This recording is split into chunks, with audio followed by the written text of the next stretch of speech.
Alright, so in this video, I'll show you how to delete a product on Shopify in 2026.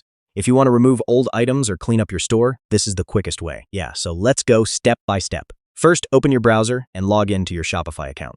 Once you're inside your dashboard, you're ready to manage your products. Now from the left-hand menu, click on Products. This will show you the full list of items in your store. Next, scroll or search for the product you want to delete and click on it. This will open the product details page. Now on the product page, look for the More Actions option or the Delete option depending on your layout. Click on it. Next, select Delete Product. Shopify will ask you to confirm this action because it cannot be undone. Now carefully confirm the deletion by clicking Delete again. Make sure you are removing the correct product before confirming. Once deleted, the product will be permanently removed from your store and will no longer be visible to customers. If you don't want to delete it permanently, you can also set the product as inactive or draft instead. And that's it. Your product has been successfully removed from Shopify.